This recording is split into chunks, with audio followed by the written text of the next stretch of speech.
agora eu quero saber o seguinte, Mãe Mili fez uma previsão para mim no Zap Zap sobre o Flamengo, que precisa ser tratada ao vivo. Então, vamos lá. Eu fiquei muito impressionada com o Flamengo e Vasco.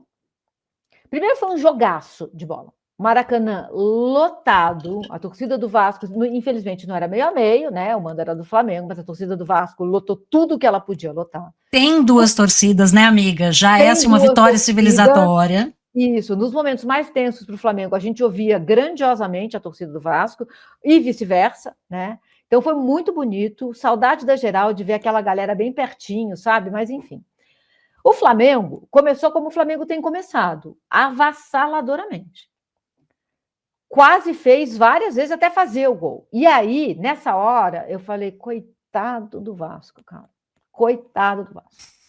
O Vasco não tem condições de sair das cordas. Não tem, o Vasco não tem, não tem um time. Tem recurso, não tem de onde tirar, né? Sim, são dois grandes rivais em momentos diametralmente opostos das suas histórias. É um dos Flamengos mais poderosos de todos os tempos, se não o mais poderoso. Não estou falando que é o mais vitorioso, mas é o mais poderoso.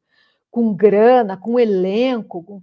E é um dos piores, mais fracos, mais humildes Vascos de todos os tempos, né? Então, foi esse encontro que aconteceu ali. Quando o Flamengo fez o gol, eu falei, agora vai ser uns 4-5-0, gente, acabou. E não foi. E o Vasco poderia ter ganhado. O Vasco voltou, o Ryan estava... Tipo, o Ryan falou, diabrado. Deixa comigo. O gol dele é de uma beleza, porque ele sobe tanto e vem em câmera lenta, ele vai, enquanto ele está subindo, muito bem marcado, tinha dois caras marcando ele ali, não lembro quem era. Enquanto ele está subindo, ele está olhando só a bola, uma bola que vem, né? O Felipe Coutinho colocou onde ele queria colocar. Ele não tira o olho da bola, nem por 1/10 de fração de segundo. Ele não tira o olho da bola. E ele sobe, ele não para nunca mais de subir. E aí, feito da maravilha, ele para no ar, feito um helicóptero, e cabeceia, assim, indefensável, né? E o Vasco depois poderia ter acabado o primeiro tempo vencendo, porque o Vasco foi para cima, o Flamengo ficou zonzo. E eu pensei, será que o Flamengo vai ganhar alguma coisa esse ano? Porque parece que ele não tem capacidade de reação. Como ele é um time muito bom, muito potente, ele não sabe reagir. O Vasco sabe. Porque o mais normal é o Vasco levar um gol. Está acostumado, né? Está acostumado. O Vasco só tem a capacidade de reagir. É isso que o Vasco tem. É a capacidade de não desistir. O Flamengo não. E aí, tudo bem, era um time alternativo do Flamengo, mas aí o Felipe Luiz foi soltando as feras em campo. E não deu em nada. Teve lá no final uma pressão, parecia assim que o Flamengo ia fazer o gol, sabe? Mas no contra-ataque, se o Vasco tivesse a pontaria um pouco melhor, teria sido 2-1. Porque quando eles tinham a bola para frente do gol, eles mandavam lá para a torcida. A torcida levou umas 3 bolas para casa. Então, eu não sei, eu estava meio catatônica vendo aquilo, sabe? Mas foi lindo, assim, para quem gosta de futebol, foi um encontro lindo. E eu vi assim, o desespero na cara do Fernando Diniz quando o médico fala que vai tirar o Robert Renan de campo, que ele assim, não, tipo assim, pelo amor de Deus, não. E aí o médico olha para ele, da minha leitura labial, totalmente vozes da minha cabeça, eu entendi o médico falar para ele, você não sabe onde você tá. E ele tá querendo dizer assim, não, dá para ficar, e eu imaginando, né, esse médico falando, eu não vou ser o que nem o cara que deixou o Brasão em campo, né, Brasão que, aliás, tomou outra joelhada agora também, no jogo de ontem. É o eclipse, meu Deus do céu. Nossa, ele tá no Mercúrio retrógrado dele, deve ser aniversário dele por agora, inferno astral. Mas, enfim, o médico muito bem, assim, irredutível, vai sair. E eu pensando, Fernando Diniz pensando, eu mal tenho 11 jogadores, né? Agora, se eu precisar trocar no primeiro tempo, um dos melhores. Pelo amor de Deus, isso, um dos melhores, não faz isso comigo. Mas, de fato, isso aconteceu, e aí eu fiquei pensando também no jogo do Flamengo contra o Estudiantes na quinta-feira, e precisamos falar sobre o cartão de Gonçalo Plata, é um dos assuntos de hoje, embora tenha sido semana passada, porque o Flamengo, assim, começou o jogo como começou contra o Vitória. Eu falei, coitado do Estudiantes, na melhor das hipóteses vai ser 4-0, esse jogo vai ser assim. E aí o Flamengo faz 2-0, E aí começa uma certa displicência. Tem um lance do Pedro, ele dá um drible a mais, ele claramente faz um movimento que até o cônjuge que estava assistindo comigo, que é flamenguista, falou, ele foi aquela finalização de jogo fácil, jogo que tá ganho, que aí você começa a fazer graça, você não vai com a mesma seriedade, porque você fala, se eu não fizer agora, eu faço o próximo. E aí não fez, no famoso quem não faz, leva, já com 1 a menos, tomou o gol, e de repente, assim, um resultado totalmente incondizente com o que foi o primeiro tempo, mas vai para a Argentina com 2 a 1. E aí é o seguinte, se o Estudiantes fizer 1 a 0, não tem mais jogo, né?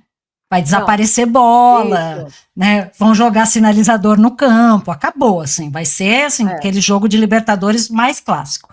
Vão fazer rodízio de falta, ninguém mais vai jogar. Rodízio de falta, vai ser uma loucura. E aí eu fiquei pensando um pouco nisso que você falou, né? De será que o Flamengo vai conseguir reagir se não tiver fácil?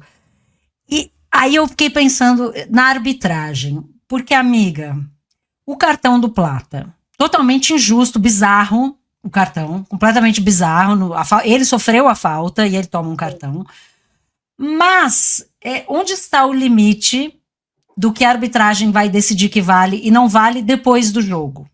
Porque tem um lance, aos 11 minutos do segundo tempo dessa partida, em que o Plata poderia facilmente ter sido expulso com um cartão vermelho direto. Perfeito.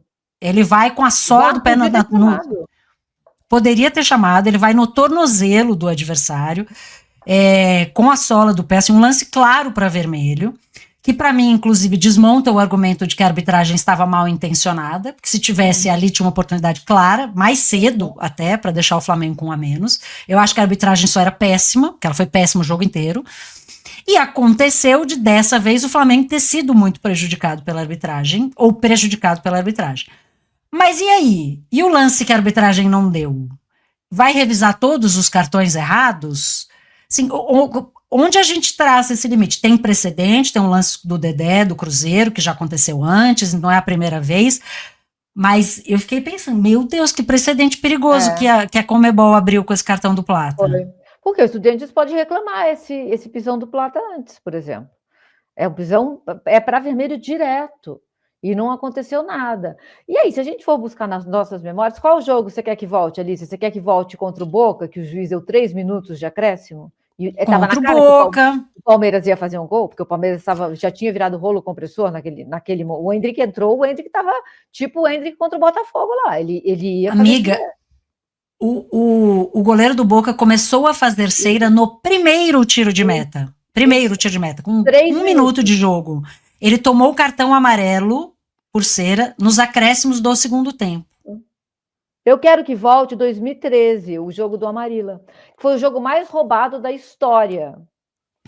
O São Paulino talvez queira que volte o jogo contra o Once Caldas, que o goleiro do Once Caldas entrou com os 2 pés, assim, na canela do Gustavo Neri, não foi expulso. E logo depois o Once Caldas marcou. Qual jogo a gente quer que volte? O Atlético Mineiro quer que volte aquele jogo lá na década de 80 contra o Flamengo. E aí, gente? Vamos fazer o quê? Eu acho que foi, sim, prejudicado, assim como o Estudiantes talvez tenha sido prejudicado com a não expulsão do Plata antes. Então, eu acho que abre um precedente, assim, o futebol deveria comportar erros. É revoltante. Eu lembro de como eu saí do Pacaembu em 2013. Porque com 15 minutos de jogo, eu já tinha entendido que o Corinthians não ia sair dali classificado. O Amarilla estava ali para não classificar o Corinthians. E a torcida também já tinha entendido. E a gente ficou lá cantando durante meia hora depois que o jogo acabou. E foi bonito, assim, de um jeito muito triste, muito revoltante, foi bonito. Assim, a gente volta dessas injustiças, sabe?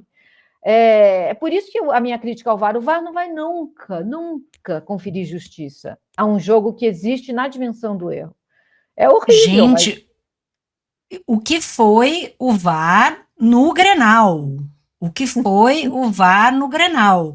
Assim, estava a mimir, né, em certos momentos, né?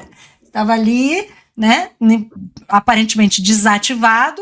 Em compensação, no pênalti, pro Inter, passa meia hora gritando para tentar achar um pênalti que o juiz não viu em campo, porque não houve, né, numa interpretação correta, até achar uma razão, até fazer com que o árbitro duvide dos próprios olhos e volte atrás e dê o pênalti.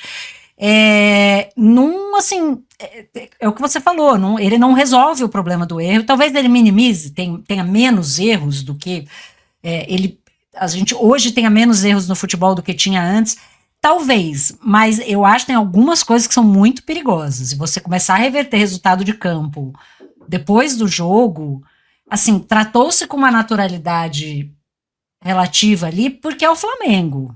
Porque brigar, assim, bater de frente com o Flamengo é difícil. Eu queria ver se tivessem tirado um cartão do Estudiantes, se tivesse sido exatamente a mesma coisa. O jogador do Estudiantes faz uma falta para vermelho, não é expulso, toma um cartão amarelo injusto mais no final do jogo e a Conmebol cancela o cartão dele. Gente, tinha piquete na porta lá no Paraguai, na porta da Conmebol. Então, eu achei perigoso.